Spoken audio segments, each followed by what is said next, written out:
오늘 제목은 다윗의 범죄와 회개입니다. 사무엘하 11장, 12장을 오늘 두 장을 거쳐서 하나님의 사랑을 볼 것입니다. 그리고 우리 신앙을 다시 한번 점검할 수 있는 시간이 되기를 원합니다. 우리가 지난 시간에 보았듯이 다윗이 어디로 가든지 이기게 해주신 하나님이었습니다. 그런데 이제 다윗이 굳이 나서도 되지 아니할 만큼 나라가 안정이 되었습니다. 그리하여서 이제 11장 1절에 보는 것처럼 봄이 되어서 해가 바뀌었습니다. 그러면 또 전쟁이 일어나게 되어 있습니다. 전쟁이 있을 때에 왕이 직접 나가야 되는 것이 당시의 통상적인 작전 수행이었습니다. 그런데 이제 다윗이 나가지 아니하여도 될 만큼 군사령관 요압이 잘 하고 있습니다. 그러니까 다윗이 예루살렘에 머물고 있어도 될 만큼 여유가 생겼다라는 것입니다. 지금 요압이 군사들을 이끌고 암몬의 라빠성을 에워쌌고 다윗은 예루살렘에 그대로 있다라고 기록을 하고 있습니다. 이만큼 여유가 생겼죠. 이때 저와 여러분은 조심을 하셔야 됩니다. 자, 앞에 말씀을 한번 보실까요? 같이 읽어보십니다. 그런즉 선줄로 생각하는 자는 넘어질까 조심하라. 그런즉 선줄로 생각하는 자는 무엇을 조심하라? 넘어질까 조심하여야 됩니다. 다 이루었다. 이제는 편안하다. 그럴 때 조심을 해야 된다라는 것입니다. 우리가 12절을 고린도전서 10장 12절을 너무나도 잘 압니다. 그런즉 선줄로 생각하는 자는 넘어질까 조심하라 하면서 13절을 안 보는 경우가 허다하겠는데 우리는 13절도 잘 알아야 됩니다. 12절만 알고 13절을 몰라서는 안 되겠죠. 그럼 우리 또 다시 13절을 같이 보십니다. 사람이 감당할 시험 밖에는 너희가 당할 것이 없나니 오직 하나님은 미쁘사 너희가 감당하지 못할 시험함을 허락하지 아니하시고 시험 당할 시험에 또한 피할 길을 내사 너희로 능히 감당하게 하시느니라. 자, 우리 12절 13절 다시 보십니다. 자, 시작 같이 보십시다. 그런즉 선줄로 생각하는 자는 넘어질까 조심하라. 사람이 감당할 시험 밖에는 너희가 당할 것이 없나니 오직 하나님은 미쁘사 너희가 감당하지 못할 시험 당함을 허락하지 아니하시고 시험 당할 시험에 또한 피할 길을 내사 너희로 능히 감당하게 하시느니라. 무슨 말씀입니까? 다시 말씀드리면 선줄로 생각하는 자는 넘어질까 조심하라는 것입니다. 이어지는 말씀은 사람에게는 감당하지 못할 시험이 없다. 그러면 시험이 있다는 소리입니까? 없다는 소리입니까? 시험은 있다라는 것입니다. 시험이 전혀 없으면 좋을 것 같지만 그 시험이 있으므로 적당한 고통, 적당한 어려움이 있으므로 우리는 하나님의 더 진한 사랑을, 확실한 사랑을, 오염없는 사랑 안에 거할 수 있다라는 것을 말씀을 볼 수가 있습니다. 이 말씀은 사람이 감당할 시험이 없다면 사람이 좋을 것 같지만 그러나 그 시험을 통하여서 완벽한 하나님의 사람으로 죄악을 탈피하고 또 성화의 그 길을 살아갈 수 있다는 것입니다. 우리가 생각해 볼 수 있죠. 다윗이 도망자의 삶을 사는 동안에 죄를 지었습니까? 그럴 여유가 없었습니다. 그는 그럴 여유도 없고 시간도 없고 생존을 위해서 너무나도 바쁘고 또 눈치를 살피면서 누구만 의지를 해야 합니까? 하나님만 의지하는 그런 삶밖에 없었습니다. 그런데 이 모든 것이 하나님의 은혜였지요. 어려운 가운데서도 하나님께서 생명을 보존하여 주셨고 결국은 10년이라는 세월이 지나가니까 유다의 헤브론에서 한 지파의 왕이지만 7년 6개월 동안 왕으로 훈련을 받게 하시고 또 그 훈련이 끝나고 나니까 12지파의 왕이 되어서 여러 나라를 다스릴 수 있는 그런 은혜를 하나님께서 주셨다라는 것입니다. 사랑하는 여러분, 이것이 하나님의 은혜이지만 하나님의 은혜를 받았다고 해서 그 받은 은혜를 계속 유지하고 살아갈 수 있느냐? 참 어렵다라는 것입니다. 그 누구도 어려운 것인데 다윗 역시 어려운 것을 오늘 현장을 우리가 목격을 하게 되는 것입니다. 여러분 보십시오. 세상 사람들도 세 가지를 이야기를 하고 있습니다. 또 돈, 건강, 그리고 더 중요한 것은 삶의 시간을 이야기를 하고 있습니다. 흔히들 보면 젊을 때에는 건강은 있습니다. 시간은 좀 많습니다. 그런데 젊을 때는 뭐가 없어요? 돈이 없어요. 그래 중년이 되면은요, 돈도 좀 있어요. 그런데 또 뭐가 있어요? 건강도 있습니다. 그런데 시간이 좀 없어요. 조금 이제 중년이 지나서 재산이 좀 모아졌어요. 그러니까 이제는 시간도 좀 있고 그리고 돈도 좀 있습니다. 그런데 뭐가 없어요? 건강이 예전하고 같지 않다라는 것입니다. 더 나아가 이제 돈도 있고 시간도 있고 그리고 건강도 있다면 참 좋겠지만 젊을 때 이미 돈이 있고 시간이 있고 건강이 있으면 어떻게 될까요? 이 사회는 두 눈을 뜨고 못 봐요. 왜? 젊은이들이 지금도 고급 승용차 타고 다니는 거 보면 세상에서 사회생활을 하며 헌신하며 봉사하며 참 땀 흘려서 일했던 그런 그 신실한 사람들보다는 전부 다 그 부잣집 아들로 태어나서 그리고 불의한 돈으로 그리고 일확천금을 노렸던 자들의 그 자녀들이 다니면서 갑질을 하는 이런 우지 못할 세태이기 때문에 이런 것들이 꼭 좋다고만 못한다라는 것입니다. 그러므로 오늘 우리에게 부족한 것이 오히려 은혜라는 것을 고린도전서를 통해서 볼 수가 있습니다. 고린도 후서 12장에 보면 여러 가지 약한 것들이 오히려 우리에게 강함이 된다라고 하나님은 말씀을 하고 있습니다. 자기의 약한 것 때문에 자기의 약점이 있음으로써 누구를 의지합니까? 교만할 겨를이 없고 내세울 만한 것이 없다라는 것입니다. 긴장 상태에서 다윗 같은 경우에도 도망 다닐 때에는 누구를 의지합니까? 하나님을 의지했습니다. 자기 동족들, 자기 지파 동족과 그리고 같이 있는 사람들을 의지하지 아니하였습니다. 하나님만 의지할 수밖에 없다. 약할 때, 모자랄 때, 없을 때, 지금 고난 당한 이때가 내게 가장 행복한 때라는 것 참 인정하기 어렵겠지요. 우리 중고사님 인정하기 어렵지요. 이때가 가장 하나님께서 우리 권사님을 사랑하는 때입니다. 우리 김대진 집사님 지금 견디기 어렵지만 이때가 하나님이 가장 집사님과 교통할 수 있도록 모든 채널이 열려져 있다는 사실을 우리는 하나님의 말씀을 통해서 신앙 훈련을 통해서 깨달을 수 있어야 된다는 것입니다. 그런데 약한 것들이 오히려 하나님을 붙들 수 있는 절호의 기회이기 때문에 우리는 감사를 해야 할 것입니다. 다윗이 강할 때에 넘어지게 되는 것을 우리는 오늘 옆에서 우리는 성경을 통하여서 볼 수가 있습니다. 자, 옥상 왕궁에 옥상을 거닐다가 한 여인이 모욕하는 것을 보게 됩니다. 그런데 사람을 보내서 누군지 알아보라고 하는 이런 웃지 못할 일이 있습니다. 알아보니까 어떻게 해요? 결혼을 했다잖아요. 그러면 깨끗이 잊어버려야 되는데 다윗이 뭐라고 이야기를 하고 있습니까? 데려오라고 합니다. 그리고 그 다음에 진행이 안 돼야 되는데 동침을 했다라고 성경에서는 그대로 기록을 해놓고 있습니다. 지난 시간에 하나님께서 공의와 정의로 다스릴 때 평안히 했고 어느 곳에 가든지 이기게 했다라고 했는데 다윗은 지금 하지 말라는 지금 계명을 어기고 있습니다. 예, 제 7계명을 범하고 있습니다. 뿐만 아니라 10번째 계명도 어기고 있습니다. 내 이웃의 집을 탐내지 말라. 내 이웃의 아내나 그의 남종이나 여종이나 소나 낙이나 물은 내 이웃의 소유를 탐내지 말라라고 했는데 남의 아내를 탐내었던 다윗이 언제였습니까? 지금 나라를 12지파가 이제 통일이 되어서 통일왕국이 되었고 여러 나라들에게 조공을 받고 있고 이제는 자기가 전쟁터에 직접 안 나가도 될 만한 여유가 있을 때에 이런 위기가 다가오더라라는 것입니다.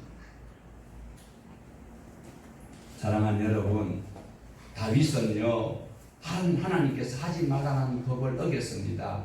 레위기 20장 10절 한번 찾아보면 또 시간이 걸리기 때문에 앞에 보십시오. 자, 읽어보십니다. 누구든지 남의 아내와 간음하는 자 곧 그의 이웃의 아내와 간음하는 자는 그 간부와 음부를 반드시 죽일지니라. 그 강간하는 남자와 그 간음하는 여자를 반드시입니다. 혹시 희수가 아니고 반드시 죽여야 된다라는 것입니다. 법에 의하면 다윗은 어떻게 돼야 돼요? 그러면 바세바는 어떻게 돼야 돼요? 두 여노는 가야 되는 거예요. 자, 그런데 지금 아무도 몰라. 아무도 본 사람 없어요. 그런데 누가 보고 있어요? 하나님이 보고 계신다라는 겁니다. 그런데 드러날 수 없는 이 상황이 생기고 있어요. 본 사람은 아무도 없어. 그런데 희한하게 그 현상이 고발을 하는 거예요. 왜요? 바세바 배가 고발을 해요. 배가 불러줘. 밥 먹는 것도 없는데 배가 점점 불러와요. 그래서 바세바가 다윗에게 연락을 하지요. 배가 불러온다. 무엇입니까? 임신을 했다라는 겁니다. 그러니까 다윗이 큰일 났다. 예, 누가 알게 될 것이다? 남편 우리아가 알게 될 것이다. 이러면 어떻게 해요? 보통 곤란한 것이 아니지요. 그래서 다윗이 꾀를 내는 것이 지금 암몬 지역에 전쟁 중에 있는 요압 장군에게 또 그 현장에 있는 우리아에게 특별 휴가를 주어서 빨리 왕궁으로 돌려보내라고 전가를 보내게 되는 것입니다. 그러면서 다윗은 능청을 떨고 있습니다. 그래 우리아 장군인지 소위인지 뭔지 몰라. 그래 안부를 묻습니다. 그래 전세는 어떠며 그게 어떻게 조건은 어떠냐, 부식은 어떻고 저떻고 이제 택단 방송을 막 그래 하고 있습니다. 그때에 다윗이 속으로 품고 있던 것이 무엇이었습니까? 여러분 우리 11장 8절 같이 보십니다. 같이 소리내 읽습니다. 그가 또 우리아에게 이르되 내 집으로 내려가서 발을 씻으라 하니 우리아가 왕궁에서 나가매 왕의 음식물이 뒤따라가니라. 다윗의 의도는 다윗이 지금 자기가 은밀한 중에 바세바와 행하였던 것을 덮기 위하여서 그 남편과 그 아내 바세바가 같이 잠자리를 하면 그 모든 것은 자기가 면죄가 될 것이다 라고 여기고 그렇게 지금 우리아를 지금 특별 배려하는 척하고 있는데 그런데 이 양반이 지배를 가지를 아니하고 있습니다. 왕궁을 지키는 경비병들과 함께 그 속에서 잠을 자고 있다는 것입니다. 자, 하나 물어봅시다. 이때 누가 답답할까요? 다윗이 답답하게 되었습니다. 집에 가서 잠을 자야 되는데 이 자식이 집에 안 가고 그래서 다윗이 그 다음날 왜 가지 않느냐고 물어보니까 그 무릎에 우리아의 대답에 다윗이 정말 무릎을 꿇고 통곡을 해야 될 대답을 하고 있습니다. 우리 11절 같이 한번 보십시다. 우리아가 다윗에게 아래게 언약궤와 이스라엘과 유다가 야영 중에 있고 내 주 요압과 내 왕의 부하들이 바깥들에 진을 치고 있거늘 내가 어찌 내 집으로 가서 먹고 마시고 내 저와 같이 자리이까 내가 이 일을 행하지 아니하기로 왕의 살아계심과 왕의 혼의 살아계심을 두고 맹세하나이다 합니다. 이 우리 아가 참 멋지잖아요. 남의 아가 아니에요. 우리 아가 얼마나 멋진 장군이에요. 얼마나 멋진 용사입니까? 지금 내가 이 위기 가운데 내 처가 내가 연락을 할 수 있겠습니까? 어찌 아내와 잠을 잘 수 있겠습니까? 나는 그렇게 할 수 없습니다 라고 이야기를 하고 있습니다. 그러면 이 우리아가 어디 사람이냐? 창세기 3장에 보면은요, 오늘 본문의 3절에도 보면은 헷 사람이라고 분명히 기록이 되어 있습니다. 3절 하반절에 보면 헷 사람 우리아의 아내 바세바 이렇게 되어 있거든요. 그런데 이 족보를 거슬러 올라가면은 창세기 10장에 보면 노아의 아들이 나오지요. 함의 아들 가나안 후손들 어디에 살았어요? 주로 아프리카에 살고 있습니다.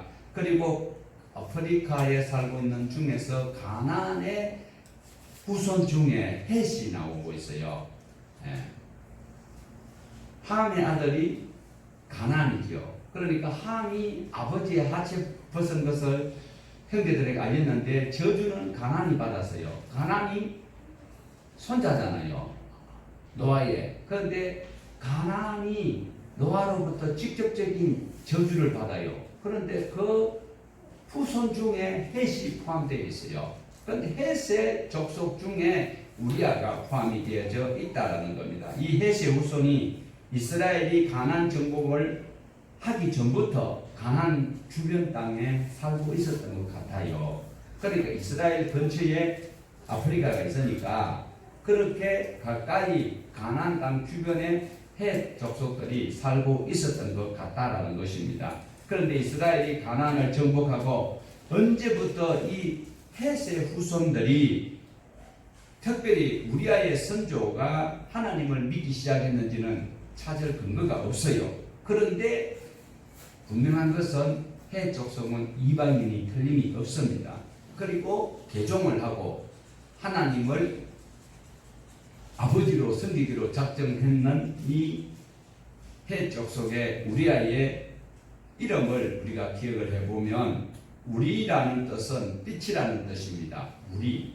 그러니까 우리아잖아요. 우리인데 우리는 빛이라는 뜻이고 아는 뭘까요? 아는 히브리어가 조금 아주 고약한 그런 법칙이 있어요. 아가 야훼. 그러니까 야라면 이사야, 이사아, 아가 아니고 야인데 야훼, 야후. 이리가 전부 하나님을 뜻해요. 그러니까 하나님의 빛이다라는 이름을 가지고 있어요. 우리아. 이 합성어인데 우리는 빛이요. 야훼, 하나님, 여호와. 그러니까 여호와의 빛이라는 이름을 가지고 있어요. 그러니까 이 우리아의 부모님의 신앙은 대단한 거죠.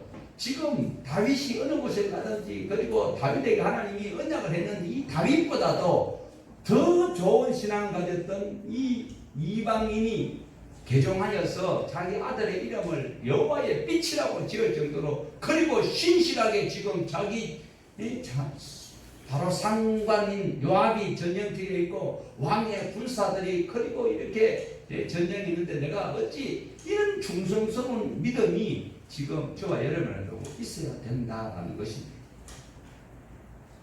이방 사람이지만 이 사람은 언제부터 하나님을 믿기 시작했는지 모르지만 다윗의 가장 초망받는 37명의 용사 중에 포함되어 있던 충복을 다 지금 다윗은 희한한 짓을 하고 있다는 것을 볼 수가 있습니다. 그러면서 다윗은 이 꾀를 이제 다시 내기 시작하여서 우리아에게 술을 먹이고 있습니다. 사랑하는 여러분, 술을 먹어도 정신을 차려야 됩니다. 대수심은 술을 안 먹어야 돼요. 그런데 술을 먹었어도 정신을 차려야 되는 거예요. 누구처럼? 우리아처럼 여전히 집으로 돌아가지 아니하고 있습니다. 다윗이 이제 더 이상 안 되겠다. 유아 정책은 안 되겠고 이제는 할 수 없다. 이러면서 어떻게 해요? 다시 전쟁터로 돌려보내는 것이 다윗이 죄를 은폐하기 위한 것입니다. 그러면서 편지를 씁니다. 누구에게요? 요압에게 편지를 씁니다. 자, 그 편지 내용이 15절입니다. 15절 같이 보십시다. 그 편지에 써서 이러기를 너희가 우리아를 맹렬한 싸움에 앞세워두고 너희는 뒤로 물러가서 그로 맞아 죽게 하라 하였더라.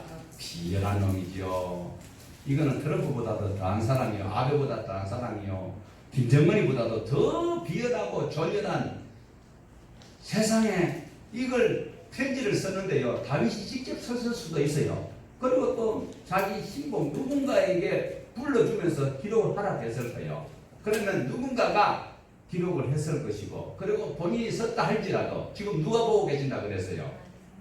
그때 하나님의 마음은 어떨까요? 저와 여러분이 하나님의 말씀을 벗어나서 죄를 짓고 죄악의 삶을 살 때에 하나님의 마음은 어떨까? 어떻게 해야 될까요?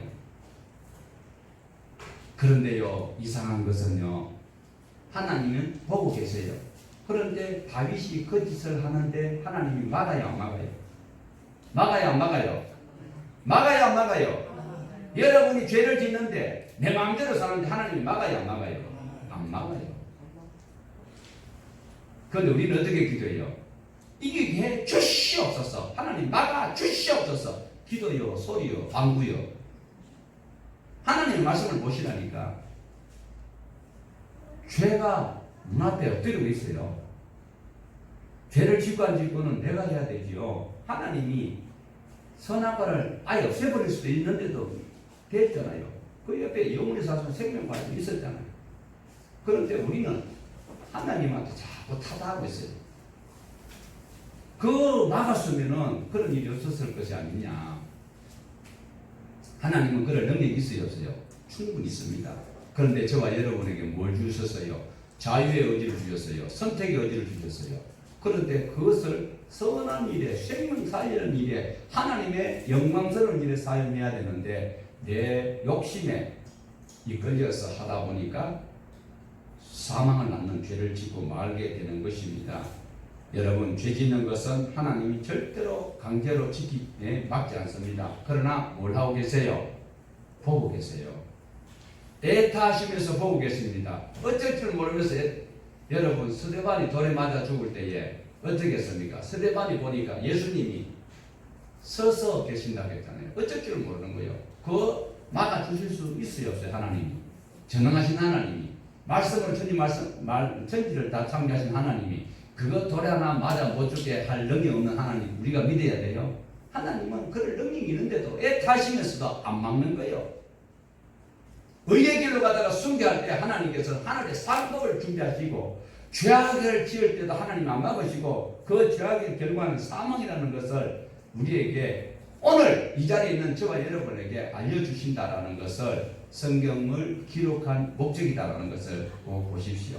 성경은 왜 이렇게 다윗의 모습을 그대로 기록을 하고 있을까요? 누구 보라고? 누구 보라고? 나를 보고. 우리라 할 것 없어. 내가 보라고. 내가 보고 이런 삶을 살지 말라는 겁니다. 그런데 또 엉뚱한 해석자들은요, 다윗도 이렇게 했는데 뭐 나도 뭐 여자 하나 주면 뭐 그렇게 죄를 담대하게 지을 수 있는 성경을 적용하거나 해석을 하면 이것은 아주 사탄의 앞잡이라고 이야기할 수 있습니다. 자, 여기서 또 중요한 것을 우리가 또 볼 수가 있습니다.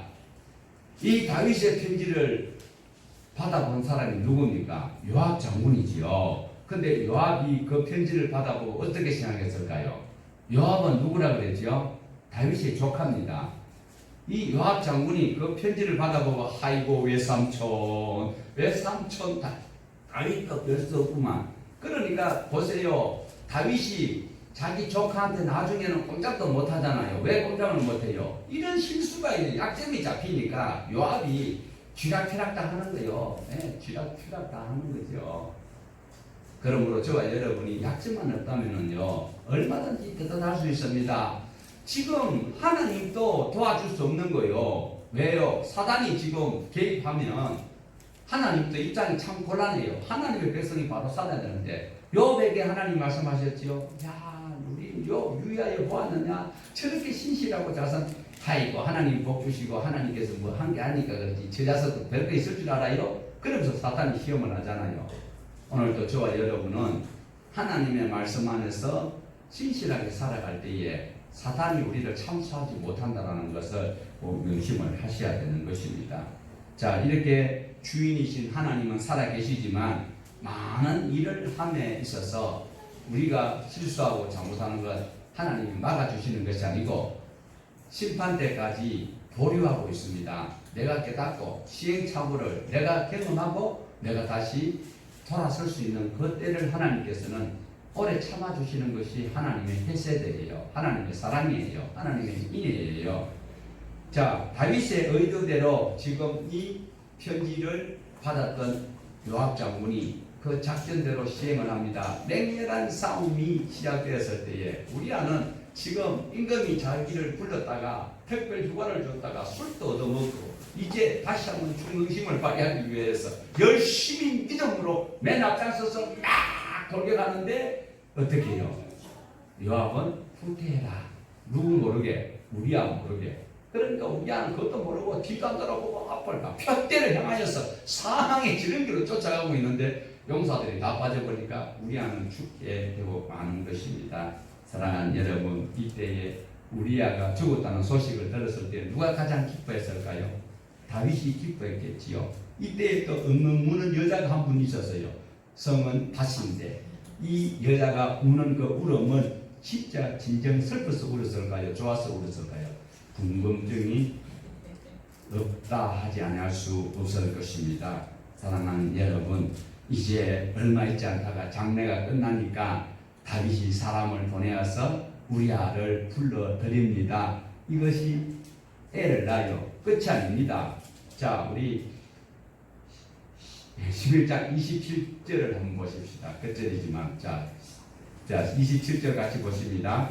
그 장례를 마치네 다윗이 사람을 보내 그를 왕궁으로 데려오니 그가 그의 아내가 되어 그에게 아들을 낳으니라. 다윗이 행한 그 일이 여호와 보시기에 악하였더라.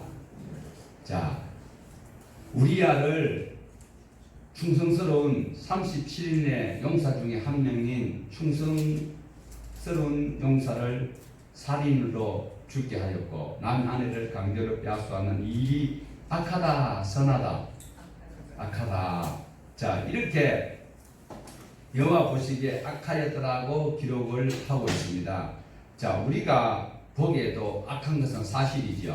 그러면 이렇게 11장 27절까지만 읽고 맞춰버리면 다윗이 너무 억울하게 돼요. 그래서 우리가 다윗을 위해서라도 12장을 보아야 돼요. 그래 12장까지 다 봐야 돼요. 우리 11장 27절 보면 다윗이 아주 나쁜 놈으로 끝나버리면 안 되는 거지요. 그래서 12장 1절을 우리 보십시다. 12장 1절 여호와께서 나단을 다윗에게 보내시니 그가 다윗에게 가서 그에게 이르되 한 성읍에 두 사람이 있는데 한 사람은 구하고 한 사람은 가난하니. 자, 이 나단 선지자가 다윗에게 가서 지금 이야기를 하는데 실제로는 워낙 이 나단이 다윗을 책망하기 위해서 갔는데 왕이요 헷가닥하면 사람을 죽일 수 있어요 없어요? 선지자라도 죽으면 하나님 막아줘요 안 막아줘요? 안 막아줘. 왕이 저 새끼 죽이려고 하면 죽일 수 있다는 거예요. 선지자가 아니라 제사장이 아니라 누구라도. 그러니까 나단이 지혜롭게 지금 왕의 비밀을 거스르지 아니하고 지금 설명을 하고 있습니다. 예, 한 성읍에 두 사람이 살고 있는데 한 사람은 부유한 집이고 한 사람은 가난한 집인데, 그런데 부자는 양도 많고 소도 많고 가난한 사람은 시장에 가서 양새끼 딸랑 한 마리 사와서 가족같이 키우고 있는데, 이 부자 집에 손님이 왔는데 부자가 자기 양을 잡아서 대접하기는 그렇고, 그래서 가난한 이 여인의 집에 그 가족 같고 아들 같은 딸 같은 양을 잡아서 대접을 했습니다. 그 이야기를 들었던 다윗은 어때요? 평소에 공의와 정의로 체데카와 미스파트로 통치하는 그 성향이 있었잖아요. 비록 바세바와 우리아를 범하는 이런 실수가 있고 죄악이 있다할지라도 성향은 정의에 공의에 불타고 있는 사람이거든요. 의분이 대단한 사람이 다윗입니다. 그러니까 다윗이 그 소리를 듣고 있다가 무슨 소리를 하느냐? 출애굽기 21장에 보면요, 사람이 양이나 소를 도둑질하면 소는 몇 마리로 5마리로 갚아야 되고 양은 한 마리에 4마리를 갚아야 돼요. 4배를 갚아야 된다. 그러니까 막 다윗이 이 법을 잘 알고 있어요. 그런데 그렇게 살지는 못하던 다윗이 뭐라고 이야기하는가? 바로 그러면 그 사람 이런 놈이 내가 다스리는 나라에 있을 수 없다라는 거예요. 그러면서 4배나 갚아주러 가라고. 그때에 이 나단 선지자가 하고 싶었던 이야기가 바로 7절이에요. 7절부터 이제 뭐라고 하는가? 이 부자에 대한 행동에 대해서 화를 내는 다윗에게 나단은 당신이 바로 그 사람입니다. 박조준 목사님은 이 제목에 설교할 때에 바로 누구다! 이랬다 하는데 저는 그렇게 하면 마이크가 터져볼 것 같아서 그러지 못했어요. 바로 그 사람이 당신입니다. 이 소리에 다윗은 뭐라고 외칩니까? 성경 속에요 수많은 악인들이 있습니다. 그 중에 오늘 밤에 여러분에게 나단 선지자가 와서 당신이 바로 그 사람입니다 라고 이야기하면 어떡하실래요? 나는 그런 적 없다라고 딱 잡아 대실래요? 성경 속에 죽을 짓 한 사람이 한두 사람이 아닙니다. 그런데 오늘 밤에 나단 선지자가 와서 바로 당신이 죽을 자 중에 한 사람입니다 하면 어떡하실래요? 보십시오. 다윗은 화를 내지만 당신이 그 사람이라는 말에 깜짝 놀랐을 것입니다. 그러면서 나단은 당신이 그 사람인 이유에 대해서 쭉 설명을 합니다. 하나님이 너를 기름 부어 이스라엘의 왕을 삼고 하나님이 우리를 하나님의 자녀 삼고, 그렇죠, 하나님이 자녀 삼아 주셨잖아요. 사울의 손에서 구원하여 또한 죄악된 삶에서 우리를 구원하시고 왕으로 세워주시고 우리가 살 수 있는 공간도 주셨는데 사랑하는 아내도 주시고 부족한 것이 있으면 하나님이 더 주셨을 것인데 어찌하여 햇사람 아내를 범하고 우리아를 죽였습니까? 그의 아내를 빼앗아 너의 아내로 삼았느냐고 하나님께서 섭섭해 하십니다. 왕이여 어찌하시겠습니까? 9절에도 보면 내가 여호와의 말씀을 어기고 나 보기에 악을 행하였나. 10절에도 이제 네가 나를 업신여기라고 말씀을 하고 있습니다.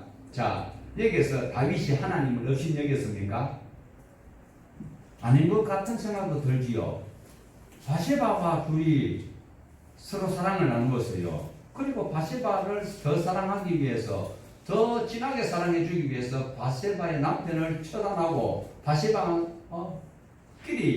완벽한 사랑을 하려고 했어요. 그런데 하나님을 업신여겨서요. 이렇게 생각된다면 이 이분법적인 생각은 버려야 되는 것입니다. 사랑하는 여러분, 하나님을 업신여긴 것이 무엇입니까? 하나님의 말씀을 어긴 것, 하나님의 법을 어긴 것이 바로 하나님을 업신여긴 것이다 라는 것입니다. 여러분 이 자리에 앉아서 아무리 예배를 드린다 할지라도 여러분이 하나님의 말씀을 들은 대로 현장에서 살지 아니하면 하나님을 업신여긴 자가 된다라는 것입니다. 하나님을 업신여긴 사람이 하나님과 영원히 함께 할 수 있어요? 죄 지은 자가 천국 못 갑니다. 그런데 회개한 자가 천국 갑니다. 회개는 어떻게 합니까? 회개만 한다고 천국 갑니까? 오늘 저와 여러분은 하나님 말씀대로 살아가는 자가 될 때에 하나님을 법을 지키는 자요 하나님의 사랑을 받은 자로서 업신여기지 아니하는 삶을 산다라는 것입니다. 오늘 내게 드러나는 아주 취약점이 드러내 보인다면 빨리 그것을 끊어야 합니다.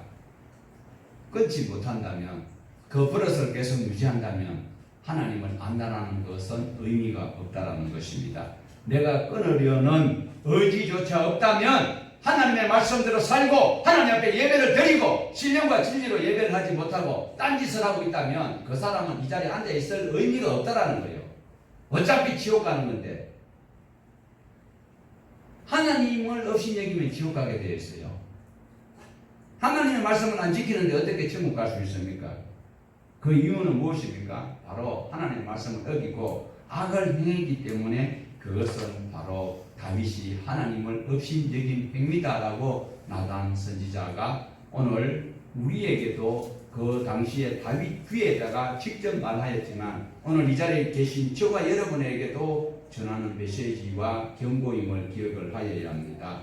우리도 수시로 죄를 짓고 말씀을 따라 살지 아니하면서 하나님을 업신여긴 일이 없는지 잘 생각해보고 할 수만 있으면 다른 목사도 그러대, 다른 교회도 그러대, 장로도 그러는데 뭘 그거 가지고 면죄부가 될 수가 없어요.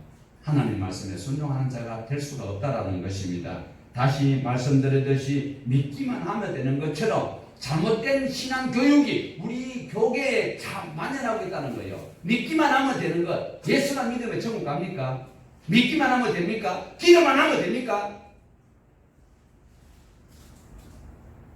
하나님을 업신여기나 놓고 아버지를 여기나 놓고 아버지한테 용돈 달라고 하면 아버지가 용돈 주겠어요?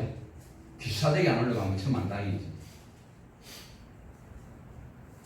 믿는다고 하면서 하나님의 말씀을 지켜 살려고 노력하지도 아니하고 여전히 자기 욕심을 따라 죄를 짓고 그 죄에 대해서 민감하게 회개하지 않는 그 자가 돌이키지 않는다면 하나님이 예비해 놓으신 그 영원한 집에는 절대로 못 들어간다는 사실입니다.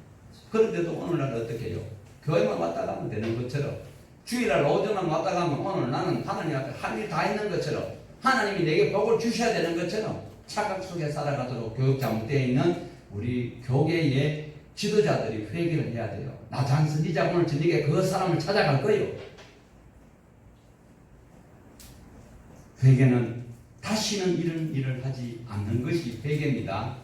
내가 뉘우치고 반성한다고 통성으로 주여 선창하고 우리 잘못을 회개합시다. 회개요 그게. 회개는 다시 그 짓을 하지 않는 것이 회개예요. 회개 소리가 우리 기독교에 얼마나 만연하고 있습니까? 기도가 만병통치약이래요.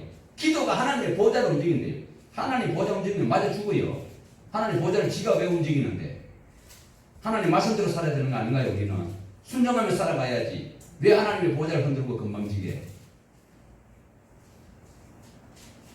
그래서 다윗은요, 이와 같은 말씀을 들었을 때에 다윗은 돌이키지 않았다면 하나님의 사람이 아닐 거예요. 다윗은 돌이키면서 그 이후로는 다시는 동일한 죄를 짓지 아니었어요. 그것이 어디에 증명된지 아세요? 열왕기상 1장 1절에 보면요, 다윗이 나이 많아 이불을 덮어도 따뜻하지 아니한지라. 그때 신하들이 동정녀 처녀를 우리 한국엔 난방하고 다르기 때문에 침대 생활하고 너무 추워. 그러니까 그 피가 펄펄 끓는 처녀아이를 그 같은 이불 속에 들어가면 따뜻하니까 그렇게 하도록 했는데도 다윗이 그와 동침하지 않았다는 거예요. 왜? 바세바 사건 때문에 혼절이 났기 때문에 다시는 그러한 짓을 하지 않는 것이 회개라. 그러니까 회개란 단어와 기도라는 단어도 우리는 눈여겨 새기면서 내 생활에 철저하게 반응을 해야 하는 것입니다. 여러분, 죄 짓지 않는다고 해서 다윗의 집안에 별일이 없었을까요? 다윗이 더 이상 죄를 안 지었어요. 더 이상 죄를 안 지었다니까요. 그런데도 불구하고 지었던 죄에 대해서 하나님이 용서를 해주셨느냐는 거예요. 아무런 일이 없었느냐는 거예요. 용서와 그리고 그 다음에 일어났던 그 반응에 대해서 우리가 눈여겨보셔야 됩니다. 죄의 값은 받아야 돼요.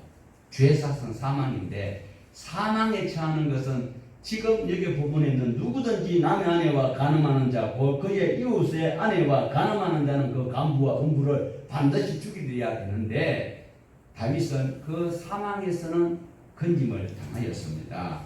그렇지만 오늘 저와 여러분은 반드시 하나님이 용서를 해줍니다. 그 용서를 누가 누려요? 우리가 누리고 있습니다. 그렇지만 그 죄의 결과로 드러나는 문제는 칼에 내가 베였어요. 그러면 이 베이는 것이 죄라고 가정하면 빨리 꾸매요. 꾸매면 이게 덧나지는 아니하겠지요. 그런데 꾸며서 이것이 상처가 아물 때까지 아파요, 안 아파요? 이거는 죄의 결과인 거예요. 썩어서 칼에 다치기 때문에 잘라지가지고 떨어져 나가는 것, 절단돼서 분리되는 것은 면하였지만, 그러나 그것이 아물 때까지의 그 아픔은 바로 죄의 결과라는 거예요. 다윗이 이 음부와 간부 사이에 죽을 수밖에 없는 그 죄에서는 건짐을 당하였지만 그 일어나는 후유증을 우리에게 계속 다음 주에도 연결되어 있는 것을 볼 수가 있습니다. 그러므로 나단 선지자가 이야기하는 것처럼 오늘 저와 여러분이 죄에 대해서 회개했다고 해서 그 죄에 대한 모든 책임을 다 끝났다고 생각하면 안 된다는 거예요. 우리는 그렇게 오해하기 쉽다라는 것입니다. 그동안 내가 잘못해왔던 것은 내가 감수를 해야 돼요. 용서는 받지만은 화목제를 드리기까지에 내가 그 수모를 감당해야 된다는 것입니다. 그래서 오늘 저와 여러분은 다윗의 집이 어떻게 되는지는 다음 주에 자세하게 보겠지만, 아들로 인해서 압살롬으로 인해서 끔찍한 일이 생기죠. 아무도 모르게 은밀하게 바세바와 단둘이 일어났던 일인데도 하나님께서는 다윗을 죽이는 죄에서는 건져주셨지만은, 그러나 그 후유증이 그 압살롬이 10명의 후궁들을 대주 대낮에 8사람이 보는 데서 그렇게 더러운 짓을 하는 것을 보게 된다는 것입니다. 죄값을 그대로 받습니다. 우리는 자꾸 여기서 교리적 어떤 것을 해가지고 예수 믿으면 모든 것이 끝나버리는 걸 여기고 있는데 아니에요. 죄의 결과가 이토록 무섭다니까요. 다윗이니까 다 용서될 것이다. 아닙니다. 다윗이 죄를 지었으니까 구원받지 못한다. 이 소리는 아닙니다. 구원받고 안 받고는 하나님의 소관이에요.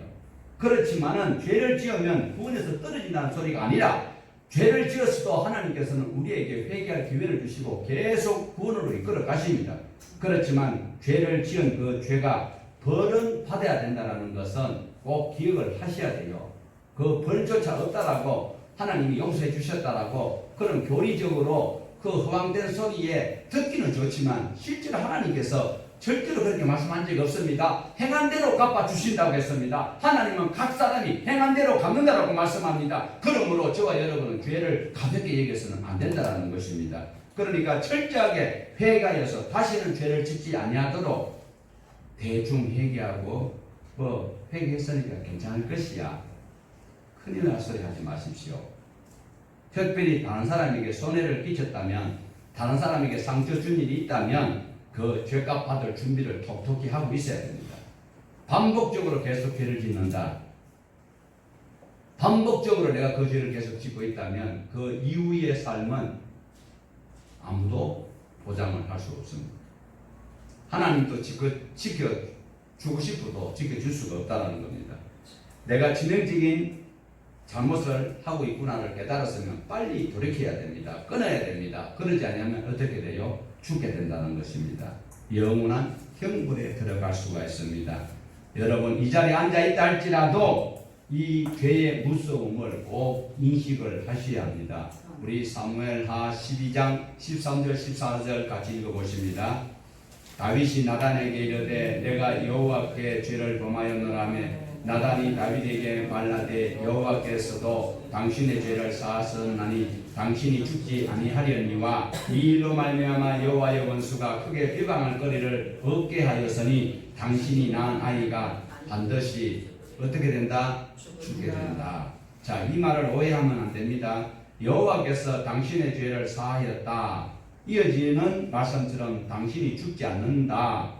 다윗의 죄의 결과로 인하여서 다윗이 20장 10절에 보는 말씀처럼 당연히 죽어야 되는데 사형에 처해야 되는데 사형에 처하지 않도록 하나님은 용서는 하여 주시는데 그렇지만 여호와의 원수가 비방할 거리를 갖게 되었으니까 당신의 아들은 죽게 될 것이다. 다시 말하면 그만한 죄값은 여전히 남아있다는 겁니다. 이미 나단이 말했던 것처럼 너희 후손 가운데 끊임없는 칼부림과 그것은 바로 죄값이다. 그래서 우리 교단적 교리와 성경하고 이렇게 살아보면 머리가 지근지근 아파요. 그러나 교리보다도 성경 우선돼야 돼. 저와 여러분은 성경에 기록되어 있는 대로 살면 돼요. 교단은 탈퇴할 수 있어요.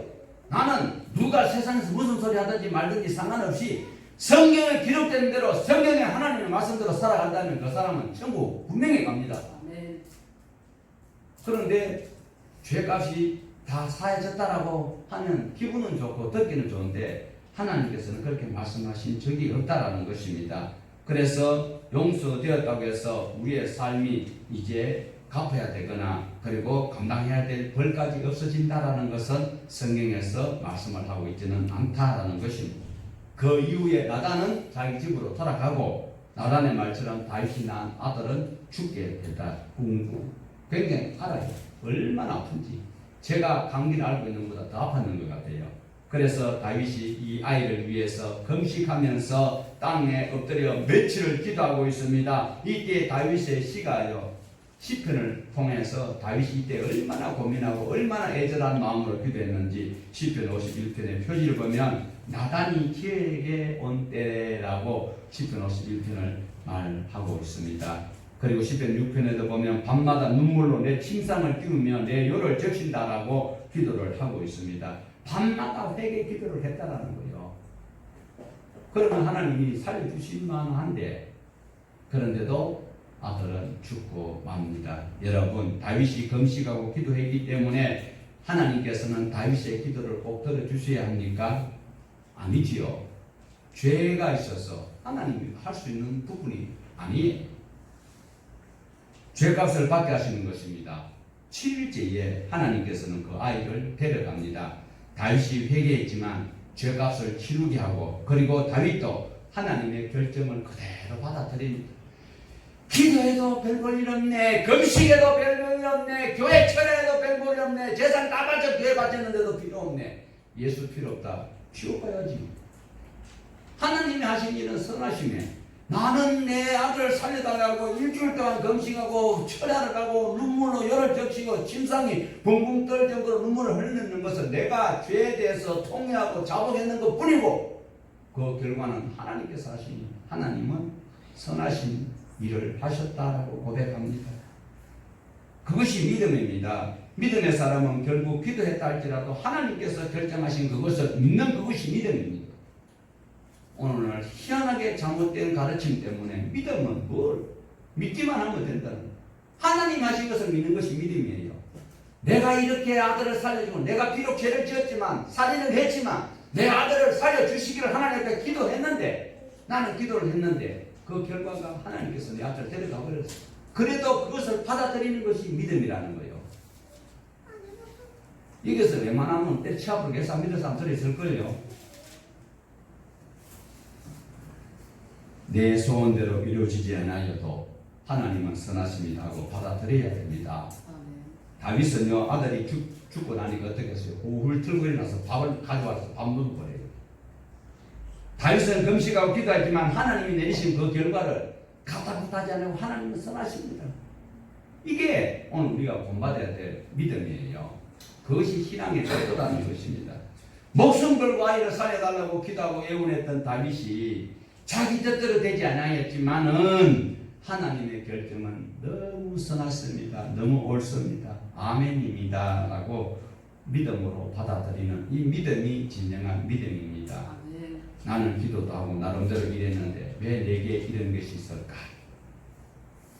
하나님 정말 계신 것 맞습니까? 하나님 너무한 것 아닙니까? 그 마음 빨리 비우시고 하나님의 결정에 하나님께서 나를 선한 길로 인도하심을 나는 감사합니다로 바뀌어져야 합니다. 예수님의 기도처럼 내 원대로 마옵시고 아버지의 뜻대로 되기를 바랍니다. 내 기도 응답이 이루어져야 믿음이 좋은 것이 아니라 내 기도 응답과 상관없이 내가 하나님의 그 결정에 순종하는 그것이 가장 원더풀, 가장 좋은 믿음입니다. 하나님이 회개하는 다윗의 모습을 보셨고 그리고 그 위로하사 다윗은 이제